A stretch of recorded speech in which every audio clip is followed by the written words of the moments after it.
LAP, Local Alcohol Policy. Tom, and discuss engagement findings of the Local Alcohol Policy Agreement. Thank you. Great, thank you. Good afternoon. I'm Tom in the policy team here at the council working on policy. We've got Claire and Amy who are our engagement and research leads on the project as well. So here to provide you an update on where the local alcohol policy has got to. So just as a reminder, last time you considered the local alcohol policy in February, you directed staff to engage with the community on the issues and possible policy options for an LAP. We called this our early engagement, and as this engagement was intended to inform the draft LAP for formal consultation. And that is why we're back here today. We've completed that engagement and have a draft LAP now for you to consider. This shows where we're at on the timeline, so the work that we've done so far and the next milestones should you choose to continue. You can see that the council first directed staff to commence work on an LAP in June last year, and we've undertaken a significant amount of research, stakeholder engagement, analysis of data, tested options, and have now drafted a policy. So at the council meeting next week on the 16th, you'll be asked to make a decision about whether you want to continue to the next stage of the process, which is to approve the draft LAP for formal consultation using the special consultative procedure. If council continue to want to progress in LAP, we're planning on a final decision in late July. As mentioned at the previous council meeting, completing the LAP within the timeframes of this council term are tight, but they are doable. It does mean, however, there is limited time to accommodate any delays in the process. If there are delays, it may mean we have to pause work this council term and return to an incoming council to progress the LAP work.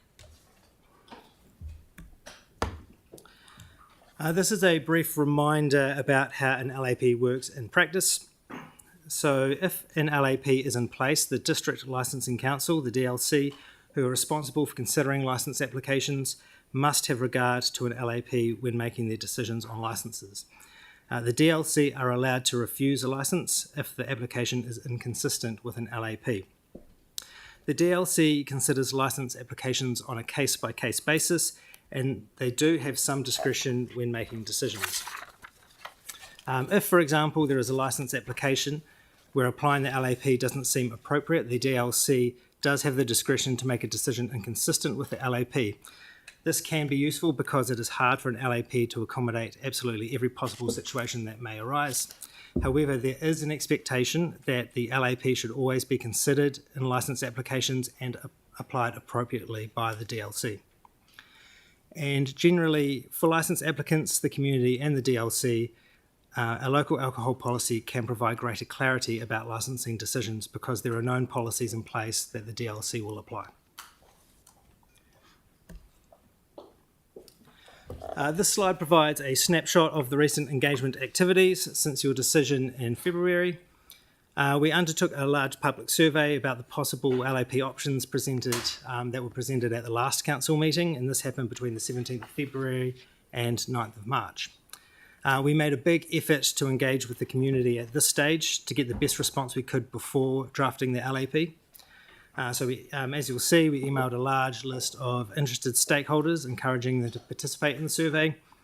We provided community board workshops with those who wanted them. We had flyers, we had advertising and marketing, and surveyors on the ground getting people to complete the surveys. And we also had information on our website. And all of this was to encourage participation in the survey. And this slide shows our response. So we've got 3,478 survey responses. That includes 107 from organisations, 154 from alcohol licence holders. We're happy with this result, especially as it was done at a busy time for consultations for the public. We note that our youth response was 9.7%, which is higher than we often get for our surveys, which is often more around 4% for this age group, and this reflects a targeted effort that we made focusing on youth groups in the University of Canterbury. 26 community groups also responded, and we had a good response from all wards across the city. One general insight on the responses that we received was that we found there were quite diverse views on this topic, and there were often strong views at each end of the spectrum, with people choosing strongly agree or strongly disagree often as a popular response. So just to reflect that, the people who did engage with us had quite strong opinions at each end of the spectrum. Before we get into the results of the engagement and the draft LAP that we're proposing for consultation, it's important just to provide some context to the analysis and how we've landed where we have. What is presented to you today is our proposed draft for consultation, which has been developed based on the responses to the recent engagement, which I just spoke about, but also we haven't forgotten about the data and the research and the previous stakeholder feedback that has happened prior to this stage. And this was what formed the information online with the Issues and Options report and our research report. When developing this draft LAP, we kept some clear considerations in mind for our analysis. These were that the policy meets the objectives of the Act, which is about the safe and responsible sale, supply and consumption of alcohol, and to minimise the harm caused by excessive or inappropriate consumption of alcohol. Proportionality, that the policy response is providing a balanced and proportionate response to alcohol-related harm in the community, and practicality, that the policy options are feasible, not too complex, and can be understood and implemented. Overall, we have aimed to produce a draft LAP that reasonably reflects the community's views while trying to provide a balanced and proportionate response to alcohol-related harm. It is important to point out that when balancing these considerations, there is no perfect policy. There isn't one policy that will solve all alcohol-related harm. There isn't one option that doesn't have trade-offs. The policy does respond to what the community has told us, but often the community's preferences can't be applied perfectly in every case. We tested a range of ways to apply the policies, and we recognise that there are pros and cons to each option. But what we have tried to do is reflect the community's views and to approach our analysis pragmatically. And so this, on your screen, this is where we have landed. We had 5 possible policy options that we went out for engagement on. We have turned those into 3 and refined them. So option A is reducing trading hours for off-licences. Option B is a freeze on new off-licences in high deprivation areas. Option C is restrict new bottle stores, taverns and nightclubs locating near sensitive sites. Option D and option E were the other options that we tested with the community in our engagement, and we've opted not to progress with these at this time. So I'll go through our analysis for each option to explain the thinking. And as we go through the options, I would encourage councillors to think about each policy individually, as each policy does something a little bit different, but also to think about them as a package and the impacts that they might have when they're considered together. So option A is to reduce trading hours for off-licences to 9 p.m. This policy aims to reduce alcohol-related harm by restricting the accessibility of alcohol that can be purchased at night after 9 p.m. for consumption in unsupervised drinking environments, often when people may have already been drinking. This policy would apply to all off-licences. This policy would not be effective if people could just go to another type of off-licence to buy alcohol. The policy would change the hours from the current possible default of 11 p.m. down to 9 p.m. The focus on reducing hours at night is in response to the data that shows most alcohol-related harm occurs at night or in the early hours. And the policy would apply across all of the district and come into force no earlier than 3 months after the LAP is notified publicly. One thing to mention up front is that this policy would not impact remote sellers who hold a licence endorsed under Section 40 of the Act.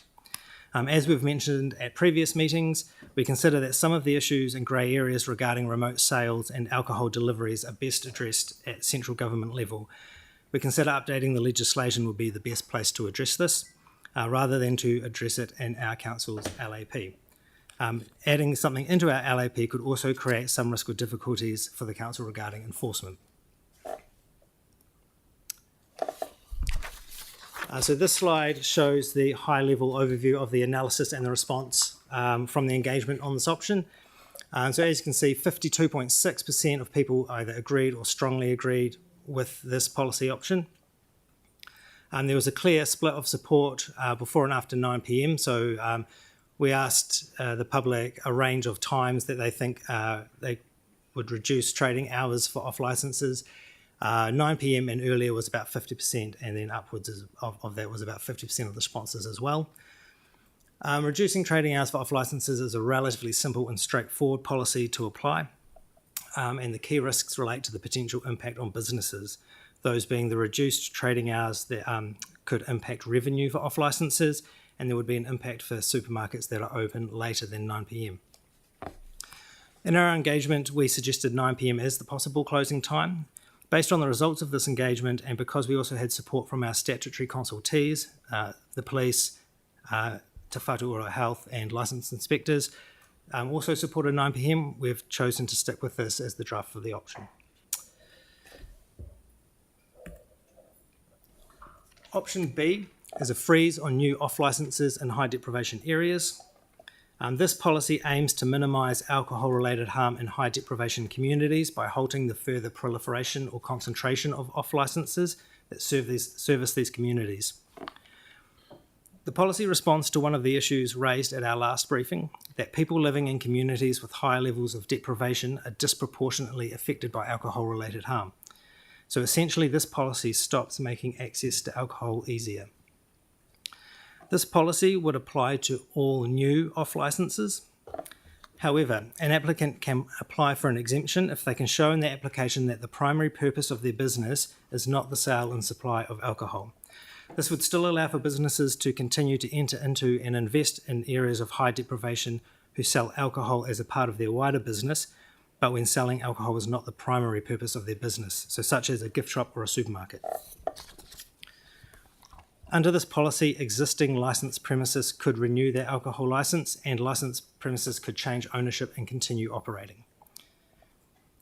The areas where this policy would apply are those measured as deprivation levels 8 to 10 on the New Zealand Index of Socioeconomic Deprivation. I'll show you these areas on a map in a moment. Initially, we engaged on applying such a policy to deprivation levels 9 and 10, but on reflection, when analysing the levels of deprivation on the map and considering feedback from some of our key stakeholders, such as Te Whatu Ora Health New Zealand and licensing inspectors, we have applied this to deprivation levels 8 to 10. This is the overview of the analysis and the response to the engagement on this option. So 61% of people strongly agreed or agreed with this option, with an option to freeze licences in high deprivation areas. There was a clear signal from the community about which types of licences the policy should apply to. So 68, the first bullet point, 68% of bottle stores, 52% thought small grocery, and 47% thought specialty stores. They were the top three responses. And you'll note that 40% of people thought supermarkets, 38% for taverns, 24% for cafes, and just 18% thought this policy should apply to restaurants. This policy, application of this policy inherently has some complexity, which I'll show you in a moment. And again, the risks relate potentially to the impacts on businesses. So this would restrict the ability for an off-licence operator to invest in a new business in an area of high deprivation, and this would also give a competitive advantage to retailers who are already operating. And we note for that for this option, supermarkets are treated differently to other off-licences. There are a few reasons why we have proposed this. One is that the support from the public for applying them to supermarkets was not as high as the other off-licences, but also we don't want to stop supermarkets from opening up new stores in areas that want or need them. Through our stakeholder feedback, the ability for a supermarket to hold a licence is an important part of their decision about whether to invest in a new supermarket. And it also recognises that supermarkets do mainly sell other things too, and there is a wider community value to supermarkets.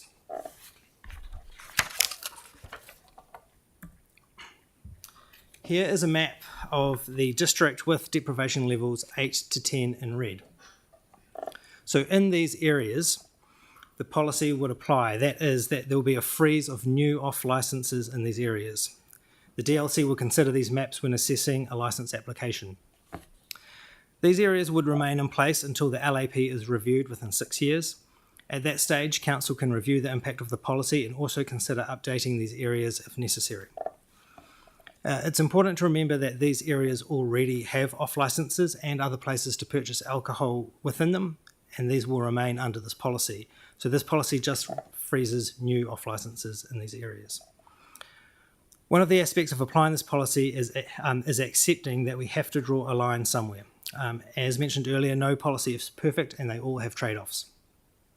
So when looking at these maps, a natural question that gets asked is, what about if someone opens up across the road from one of these areas, or what about one of these small areas of white in between these areas in red?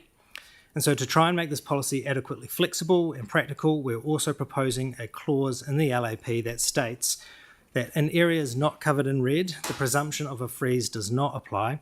However, the DLC may consider whether issuing a licence would, in its opinion, contribute to the further concentration of off-licence premises that serve high deprivation areas.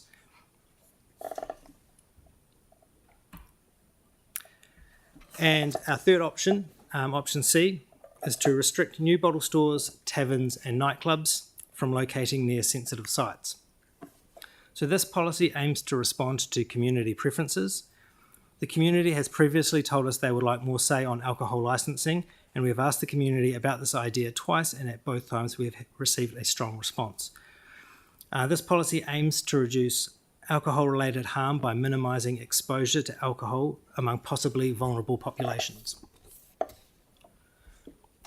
This policy would apply to all new bottle stores, taverns and nightclubs, and would restrict them from locating near addiction and rehabilitation facilities, primary schools and secondary schools. These are the sites that the community considered sensitive and that a practical rule can apply. Outside of the central city, the 4 AVs, the distance would be 200 metres of what will be applied to sensitive sites. Inside the central city, smaller distances would apply, a distance of 100 metres for addiction and rehabilitation facilities and 50 metres for schools. The different settings for the central city reflect that the central city has many different types of sites within close proximity of each other compared to the rest of the district, and that many types of activities occur within the central city include places where alcohol is expected to be made available, such as nightclubs, taverns and other entertainment venues. Some restrictions do remain in place, however, to acknowledge that there is still some risk to parts of the population in this part of the city. Like the previous policy, existing licensed premises could renew their alcohol licence and licensed premises could change ownership and continue operating. An applicant can apply for an exemption to this policy if they can show that they have engaged with the affected community and can demonstrate in their application that they can manage the premises in a way that addresses any concerns.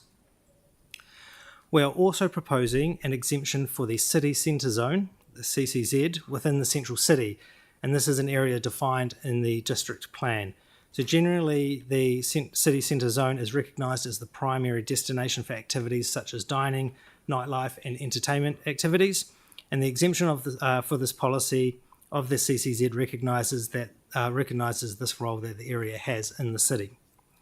So I do have some maps to share with you in a moment that will help explain all of this. But first, this is the analysis and engagement response. So this had a strong response from the community. 67.6% of people agreed or strongly agreed with this policy option. This was the most supported of all the 5 policy options that we asked the community about. We have a clear signal from the community about which sites, licences and distances should apply. So if you see on the bottom right-hand corner of the slide there is the responses for those. So addiction and rehabilitation facilities, secondary and primary schools and ECEs were the sites that people thought they would like this policy applied to. 200 metres was very much the clear distance that people would like.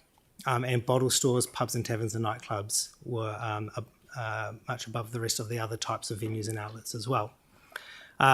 Just to note that, just going back to the point around early childhood centres, so people thought that these could be considered sensitive sites as well, but however, when we tried to apply these to the policy, the policy did not become practical, mainly because there are simply too many across the city to be able to apply it. This sort of represents the idea that on many houses and streets there are places that operate as early childhood centres, and so there are just a lot more of them compared to secondary schools and primary schools to set up. The risks, again on business, for this one mainly around restricting where some new businesses can be located, and potentially the exemption process may require some resource. This is a map that shows how the policy would apply in Christchurch today. So the green areas are the applicable distance from each sensitive site in the city, so primary schools, secondary schools, and rehabilitation or addiction facilities. A reminder again that these areas may already have licensed premises within them, and these will remain under the policy, but this policy just restricts new bottle stores, taverns, and nightclubs from opening up in these areas. This is a map of the central city, a close-up of how it would apply to the central city. So you can see the smaller distances applied to the sensitive sites, and the city centre zone is the area in purple in the middle, to which the policy would not apply. So you can see that currently there is only one sensitive site, which is St Michael's School across from Riverside, that would be captured by the exemption that we're proposing. This map shows the spatial extent of both options B and C together. So these are the areas that would have some sort of restriction applied to some types of new licences in the city.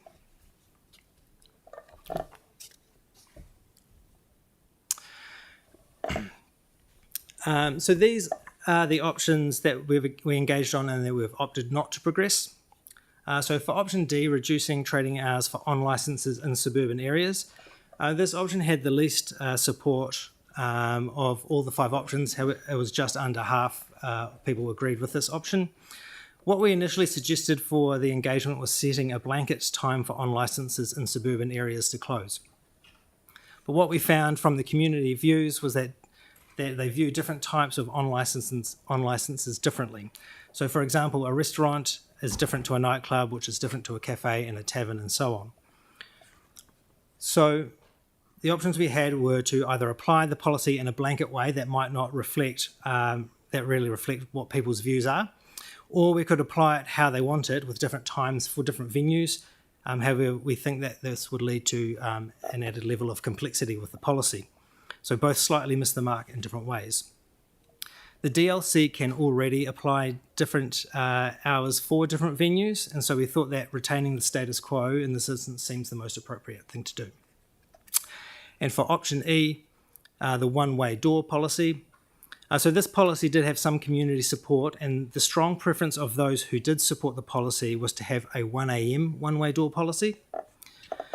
A one-way door policy is relatively straightforward to implement. However, we think that applying a 1 a.m. one-way door policy could have some unintended consequences, such as people leaving supervised venues early and continuing to drink in unsupervised environments. Feedback from stakeholders also suggests that a 1 a.m. policy would have a negative impact on the city's hospitality industry and nightlife, as many entertainment venues, taverns and nightclubs in the central city rely on revenue at these times, and a blanket one-way door policy could impact the vibrancy at night time. We considered other times for a one-way door policy, such as 2 a.m. and 3 a.m., but these options did not receive strong support or would have little impact. The DLC can already apply a one-way door policy to venues on a case-by-case basis without an LAP in place, and so again we think the status quo remains appropriate. And before I move to the final slide, you may recall that we also asked the community whether they thought there were other things the council could look at alongside or instead of an LAP, so sort of non-LAP ideas, and we received a range of ideas and themes on this front. These were a mix of matters for which the council could be responsible, so such as restrictions on alcohol in public places, or looking at our zoning and planning rules. We heard about matters that were for other agencies or central government, for instance around law enforcement, sentencing or taxation around alcohol, and also some matters in which council could potentially have an influencing or partnership role in, with other agencies or organisations, so for instance education initiatives. So for these ideas that could relate to council, we would need to do more work on them to determine what the next steps forward would be. So finally, where to next? If council is comfortable with the proposed LAP or has only minor changes and there are no delays, the next steps are consultation using the SCP would be from mid-April to mid-May. Hearings would be in June, and in late July we would ask the council to adopt a final LAP. They would come into force, 2 of the 3 options, so options B and C would come into force in late August, if that was the case, and for the reduced hours, we have to wait 3 months for that one to come in force, so that would be late October. If the council is not comfortable with the policy or would like to make substantive changes to it, this will mean decisions will be made by the next council term, in the next council term. So there is no hard and fast rule about what minor changes are, but generally they are considered things within the policies that we can easily change and do not change the substance of the policy. Staff have already analysed these policy options and understand stakeholder and community views on them, and we're likely to be able to provide informed advice on any proposed amendments. So such changes could include, just for example, details within the policies, so such as changing the maximum permitted trading hours for off licences. We are suggesting 9 p.m. If you wanted to change that to 8 p.m. or 10 p.m, that type of change would be fine. A change could be to the variation about how sensitive sites apply, for instance, 100 metres rather than 200 metres, those sorts of changes would be fine. You could also insert back one of the policies that we have opted not to progress with, so the one-way door or the suburban on licences policy, or you could also take out one of the policies that we're proposing and we could still, with those changes, progress on the same time frame this council term. Changes that would be considered major would be things where staff would not be satisfied that we can provide the council with sufficient advice on the impact or consequences of a policy change, and that would result in the staff needing to undertake further work. So this would be to ensure that the council has sufficient information and advice on the proposed policy change. So this could include, for example, introducing a new policy option or adding elements to policies that were not within the scope of the recent engagement. Or it could be anything that would require council to hold further meetings to reach a consensus.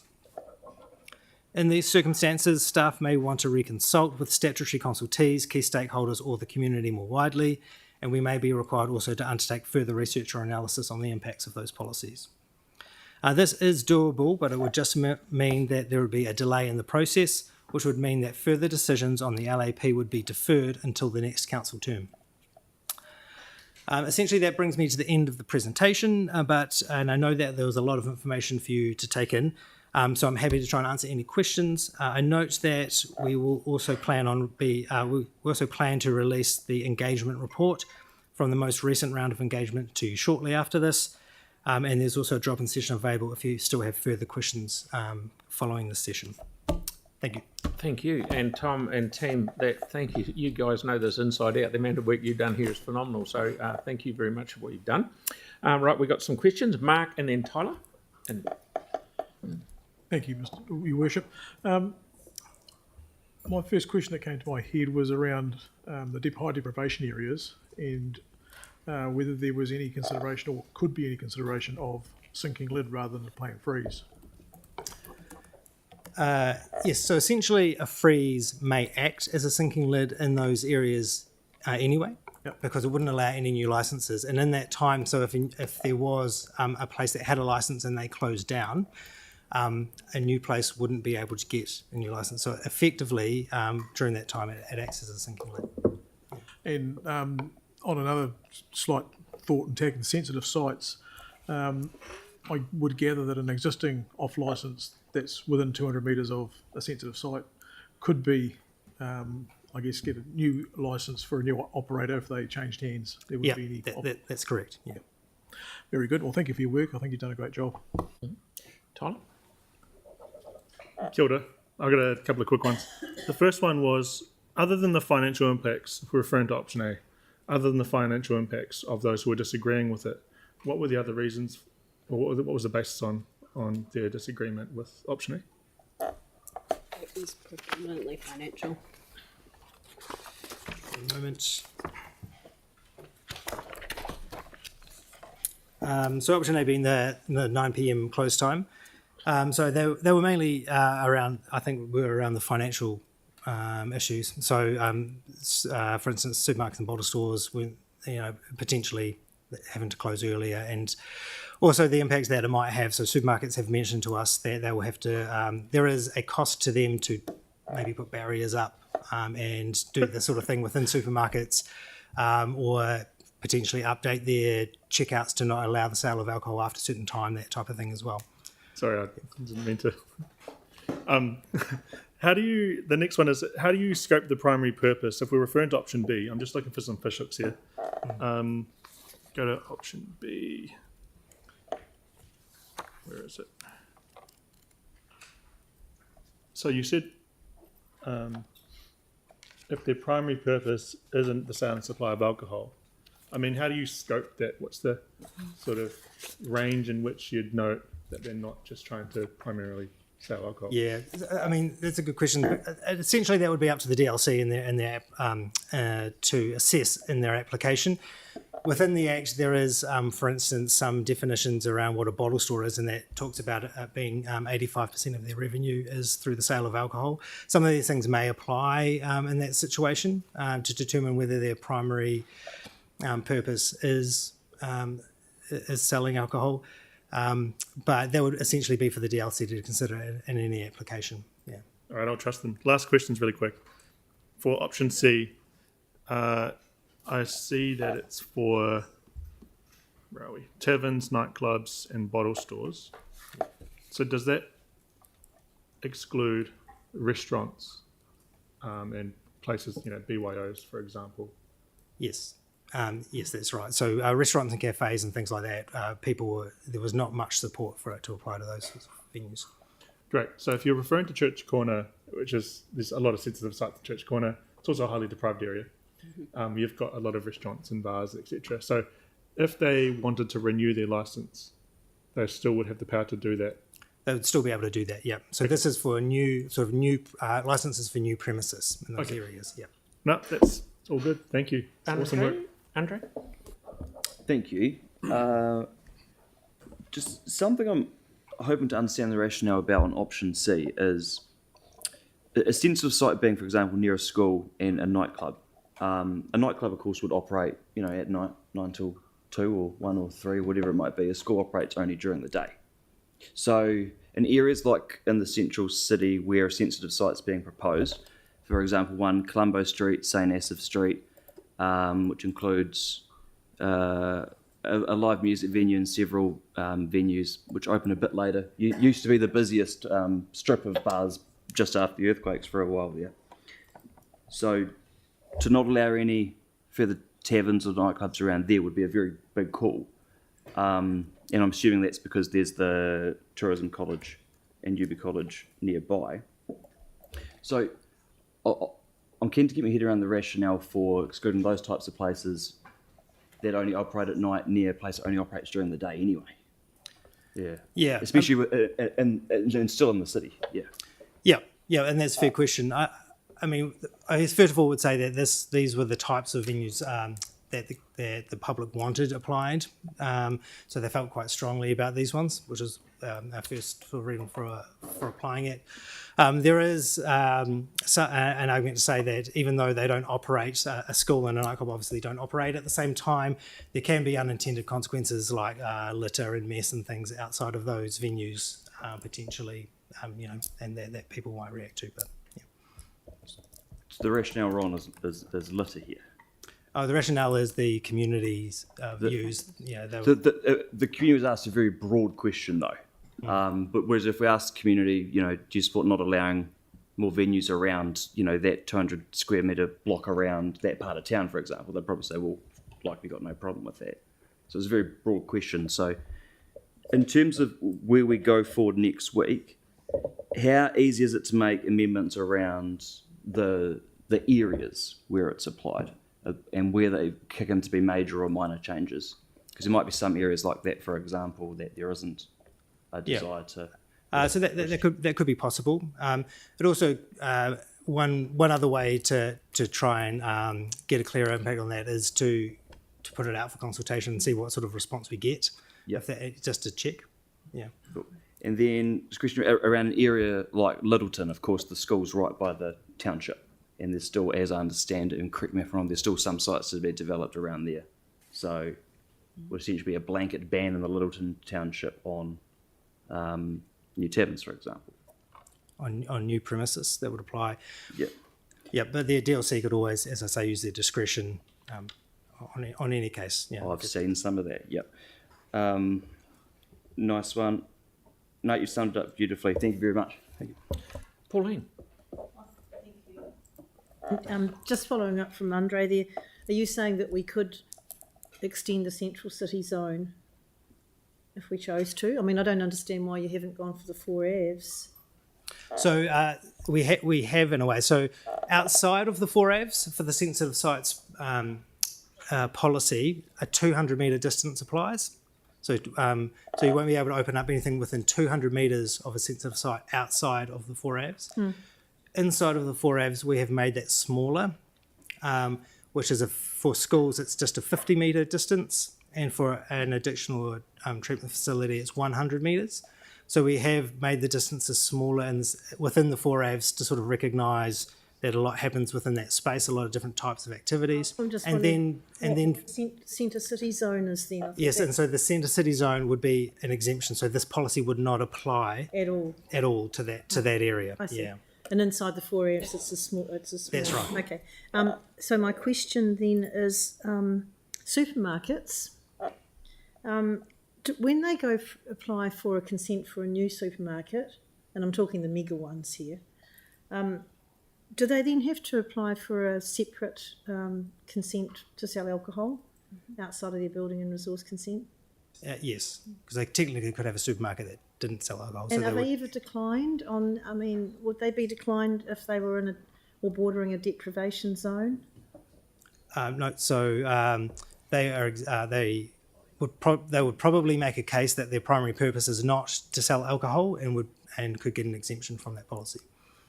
So where does that primary purpose come from if they're still there selling alcohol, and it's creating harm in a community that's suffering from too many alcohol off-licence venues? Yeah, so that is one of the consequences, I guess, of the policy. So supermarkets could still sell, a new supermarket could still sell alcohol in those areas. So, I mean, I'm just not sure about that primary purpose clause. And also the deprivation map on page 11, is it possible to get one with more detail with the roads in there? Yes, we will provide that for the actual policy. Is it possible to get one before then? It would be helpful at the moment, Yes. please. Yep, we Yeah, can do thank that. you. I think that was everything. Thank you. Tara? Thank you, Your Worship. So, just on the back of Councillor Moore's comments, so basically, under option C, the entire CBD of Littleton would be within 200 metres of a school or kindergarten, and the entire bottom end of Akaroa would be within 200 metres of the school. So basically, option C, as it currently is proposed, would essentially way disproportionately impact Banks Peninsula compared to pretty much anywhere else. So what are our options for exempting Banks Peninsula from that? Yes, so it is possible. We can sort of apply different rules for an LAP for different areas within the district, so that's something we can consider. Yeah, because it would be unworkable. I mean, option C. It's not that it's not that I don't want to have it consulted on, but I mean it would be completely unworkable for small towns like Littleton and Akaroa, and Devotionals actually for that matter. Okay. Tim? Yeah, thank you. I guess the future with looking at the duopoly of supermarkets and what the government's proposing to try and break that, I think we've got to be careful when we look at what supermarkets will be controlled by, whether it's sensitive areas or whatever, because they technically, let's be honest, if they're saying that it's important to sell alcohol, technically you could argue a supermarket is actually a bottle store with a facade that sells other things. So I guess how we move forward with this, we've got to be very careful with the thought of what the government's going to look at doing to try and break that duopoly of the supermarket chains that we have now? And we do have to have that in the back of our minds, I think. I know that we haven't discussed it or thought about it, but it is starting to heat up, and I think it's a very positive thing, because if we're talking about areas of deprivation, let's talk about, dropping the prices of the good foods, and so there may be a consequence there. The greater good, so to speak. Thank you.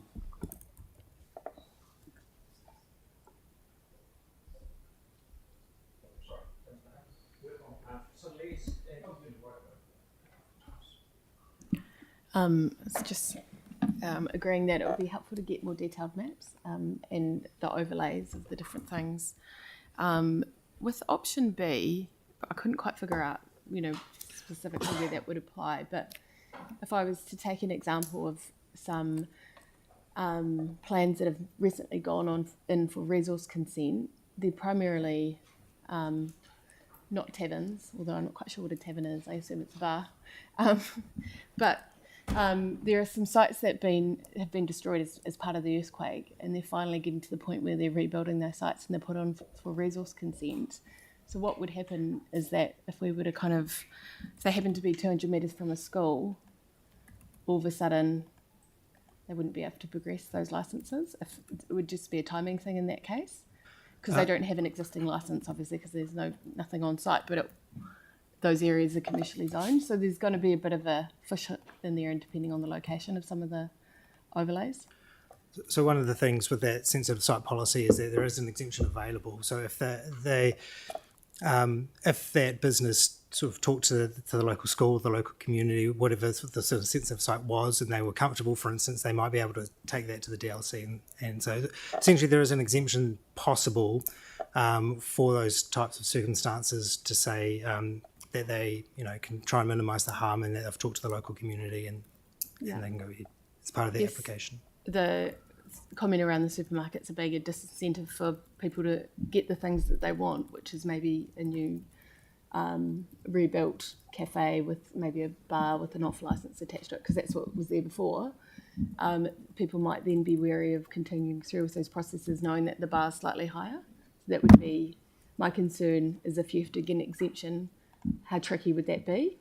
So there could be a bit of a perverse consequence in some areas. So it might not be fixing the problem we're trying to solve. It could just be creating some problems. That would be my... Mel? With option B, and the business not having alcohol sales as their primary purpose, other than a supermarket potentially, what other outlets would actually fit that? I can't think of any. Potentially we were thinking things perhaps like, say, gift shops or things, or so people you might sell nice wine or champagne or something as part of some other, it's not the main part of what they do as a store, but they might be part of what they want to offer. Right. Type of situation, yeah. Right. Carol? No, I'm good, thanks. Yeah. Yanni? I just wanted to check, did we get any feedback from the working men's clubs about their sort of Certainly. special licenses? Or Remind you that we had a face-to-face conversation with a number of representatives from the clubs in the first round of our engagement for this process. Some of them chose to provide individual feedback, but not official feedback on behalf of Clubs New Zealand or the clubs in the second phase of engagement, noting that they were waiting to see, some of them were waiting to see what the outcomes of our community engagement told us around what the community's preferences and ideas were, and there were a few other key stakeholders that were in that same position, chose to take that same position. I know that they read it, and I know that they looked at it, and they asked me questions about it, but they chose not to provide formal feedback. so one of the concerns that's been raised with me, and I don't know if this came through, was when they hold events, Yes. getting special licenses and the requirements are really onerous, separate to the members of the club. Mm-hmm. So has that been addressed in our draft policy? There is nothing in the draft policy in regards to special licensing for special events. Yeah. That would address with anything to do with Could- attaining a so is special that- license. So a special licenses for events just left to DLC to Correct. work through. Status quo. Have we done any assessment of like how special event licenses are working? I mean, obviously we've had issues. I mean, there's been some events on, not council run events, but private promoters coming in and using council space where DLC have raised concerns in the media. Have none of those things been put into a review of the policy? Not specifically. It's also not something that's been raised with us either throughout this process. But why would they raise it in the media and not raise it as part of this process? No, it wasn't the media it was the DLC raising it in hearings around events. I'd just like to raise at this point in time, the District Licensing Committee chose not to provide additional feedback in this phase of the engagement.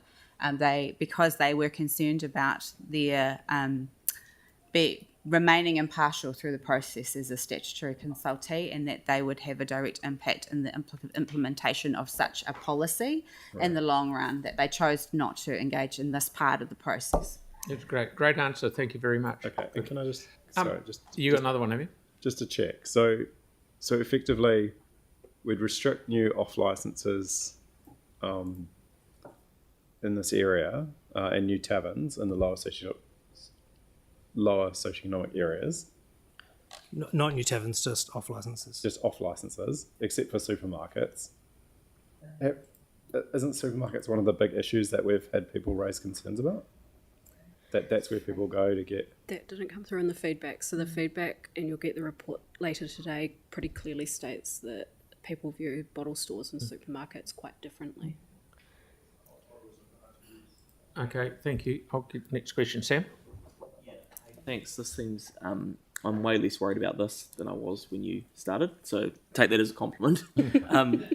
A couple of things. So, what in terms of the paper coming next week, are there, back to Pauline's point around the CBD, will there be an option? Will you have something ready that if we choose to make the CBD the 4 Avs, that will be, we can have that sorted next week? Like, is that going to be something, if we raise it like you flagged now, that's actually capable of going out and consulting on?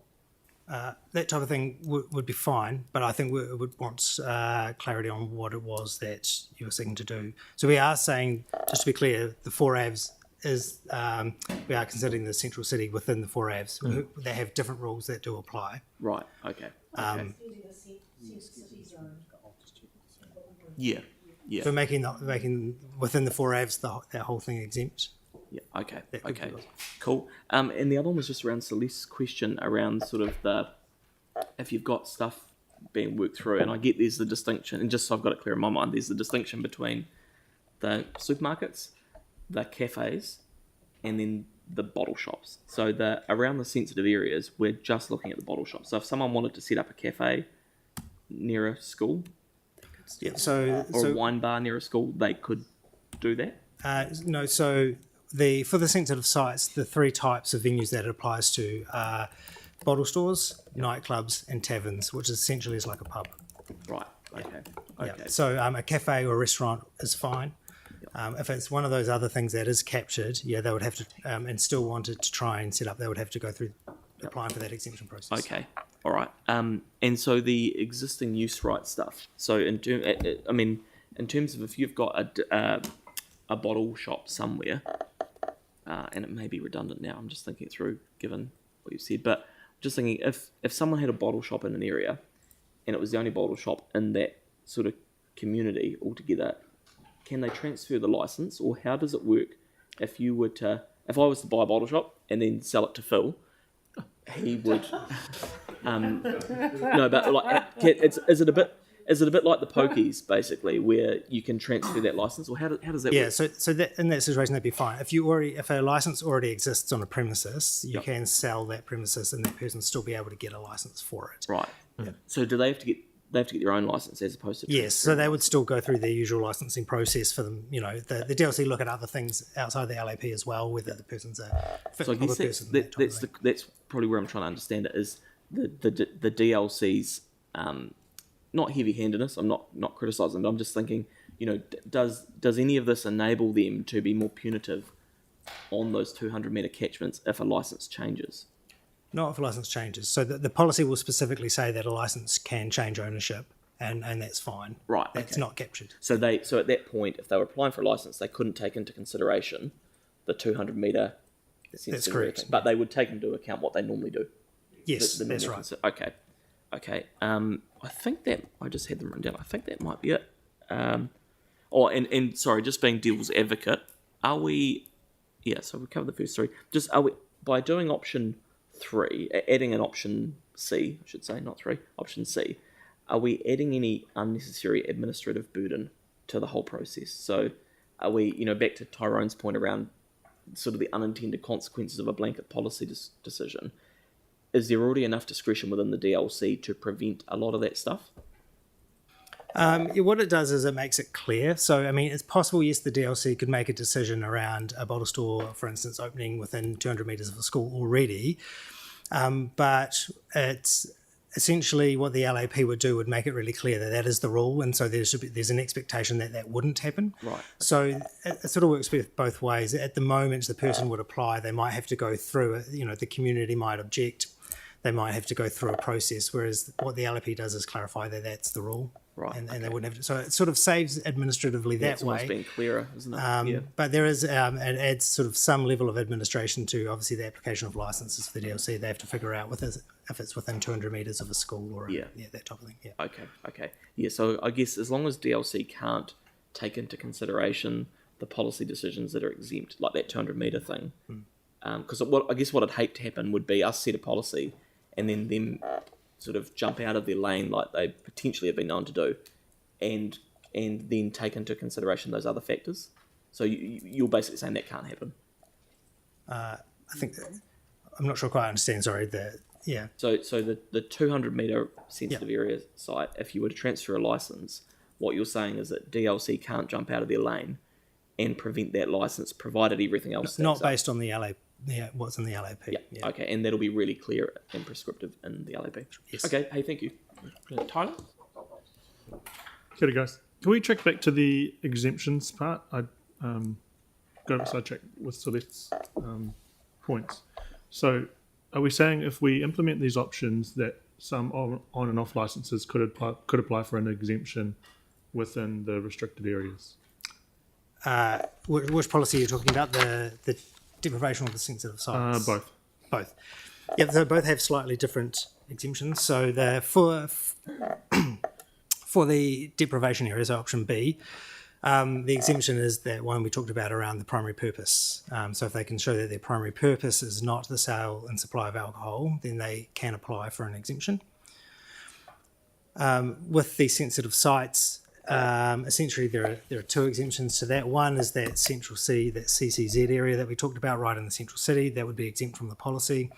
The other one is that an applicant could apply for an exemption if they have, if they can show in their application that they have engaged with the local community and can show that they have tried to minimise harm.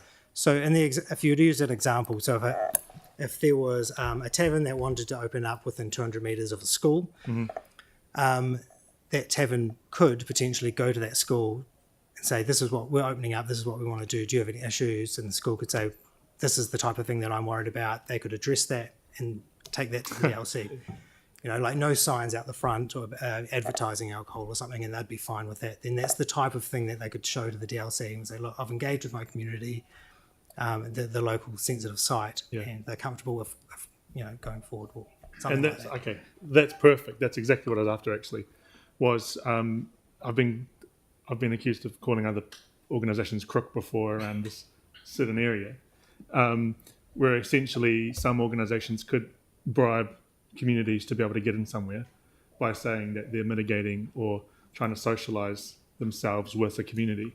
So, for example, let me just put it straight to you and ask you the question: could an organisation give, say, for example, a school a brand new playground for an endorsement to put that store where they want to go? I mean, I wouldn't really want to comment on that, I don't think. I mean, is there potential of it? Is there potential of saying, for example, an organisation, is it legal? An organisation go to the school, say, hey, I'll build you a brand new playground if you say yes to this. I think we could only speculate an answer. So, but that's because that is it's happening right now in regards to different areas in the more rural public arena, where certain pubs have been given $30,000 ish to build new tables, new seats to get something else in. So the question I have is it legal and is it possible? Because I would actually like to essentially remove that, potentially look at removing that part within the policy itself. I mean, that situation could happen with or without an LAP, probably. And but yeah, at the end of the day, it would be up for the district licensing committee to make that call on that license. Okay. Yeah. Thank you. It's good to know. Thank you so much. Cheers. Right, we're getting up to time. Pauline, then Andre. Thank you. Look, I just want to go back to that primary purpose thing again. Is that in the Act, or is that something we have got control over?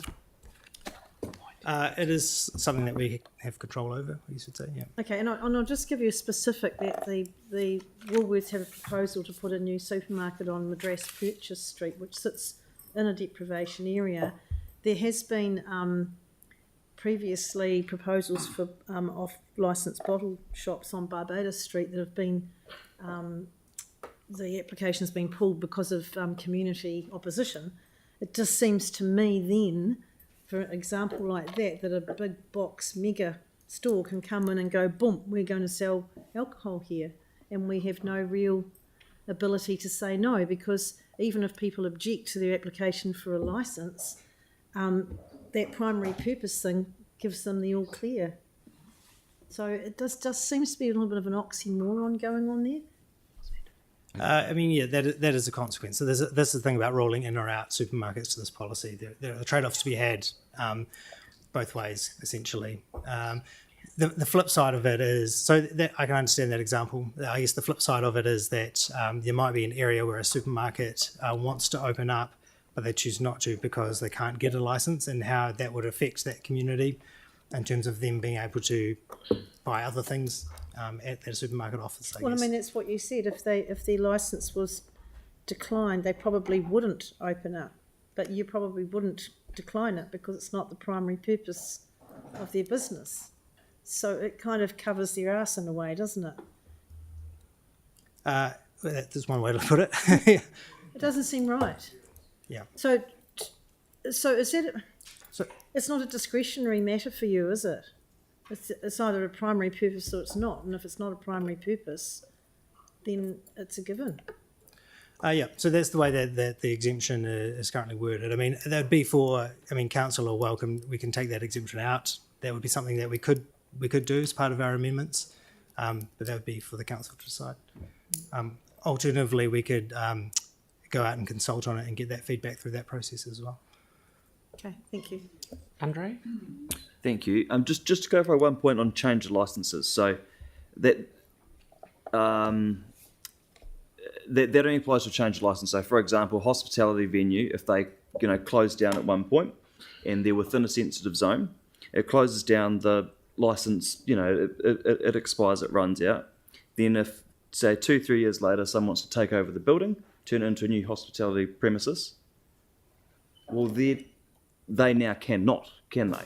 Because that's correct. So right, so you could transfer it if I was buying it off you, sort of thing. But if it was closed for a while, then that would restart the process again. Yeah. Okay. Yeah. So this is something really important we need to clarify. We just have clarified, because if a business closes and someone wants to, take over the premises in a year or two's time, they no longer can, because it falls in a sensitive zone, even if it has been a bar or for many, many, many years. Yeah. So it'd be a sinking lid, not just buy it before, when it gets sold, you buy it then, so you hang on to the licence. No, we're only talking about a bottle license. No, that sinking lid would therefore then still apply to taverns and nightclubs near sensitive sites. So just really important we're clear on that. So my next question is, if for us to proceed with option C and just applying to new bottle stores, not applying to taverns and nightclubs, would that be considered a minor amendment that could be made next week? that's what council wanted. That's cool. Thank you. Tyrone? So yes, just following on from all of those questions about proximity of sensitive sites, like what if we could just like make the 50 metre distance from commercial areas rather than 200 metres, so for example.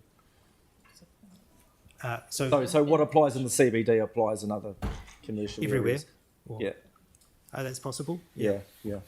Like the We CBD, landed on 200 metres because that was a very strong response from the community. That's what they considered an appropriate distance for sensitive sites. Most people in the community don't live in Littleton, though, to be fair, and don't probably understand the internal dynamics of Littleton, which are very, very different, and Akaroa for that matter. So, yeah.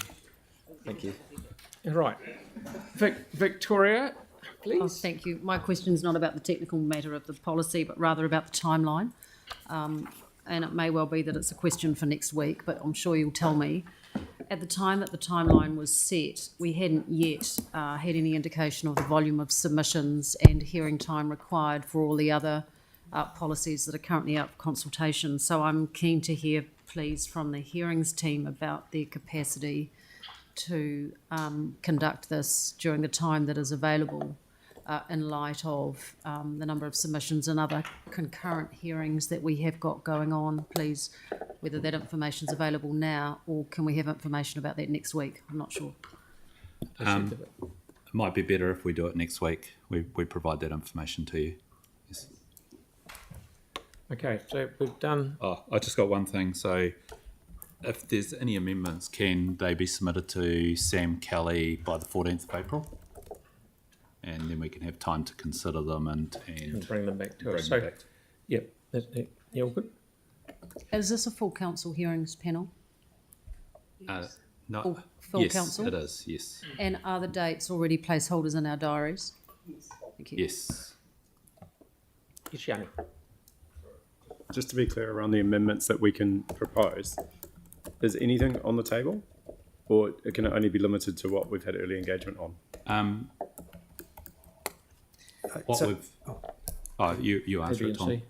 Well, technically anything is on the table. There's just consequences for what that means about what we can achieve this council term or next. So if you did want major amendments or new policies considered, that would mean essentially we'd need the time to do that work, which means we couldn't get it done this council term. But if things were within the policies and things that we've already talked about, that is more likely to get done. We'd be able to make those amendments this term. Okay. Right. Can you roll that forward to the last one, please, timeline? So we're on the same wavelength. Yep. Okay, so we've just been told that on the Monday the 14th. Yeah, Monday the 14th. That's when we need to have any amendments in that anyone can put in, whatever they like. But are we generally, just got to give the team a steer here, are we generally happy with what they've done at this stage, barring amendments that will come in? And I must say, Tom and team, thank you so much for your answers. You had an answer for everything. It was great. Brilliant. So we're generally happy with what the team have come up with. So go forward and do whatever you want, and we'll give you some amendments to confuse you by Monday. And there is also a drop-in on the 11th if anybody wants to attend that. Okay. All good. Mel, did you have another question?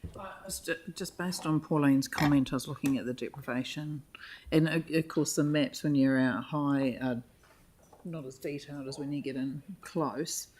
Is it?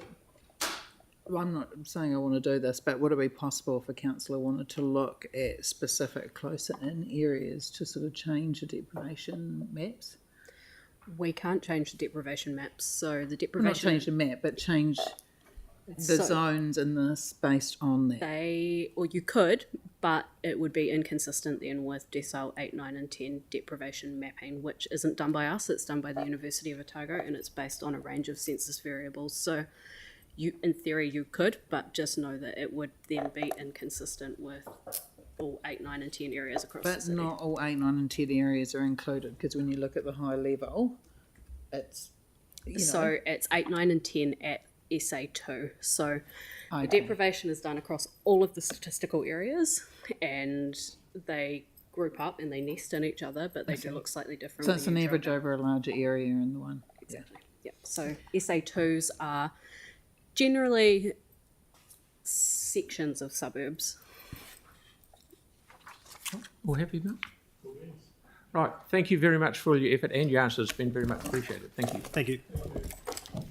So that brings us to the end of today's information session. Could councillors just please remain behind for a brief informal session?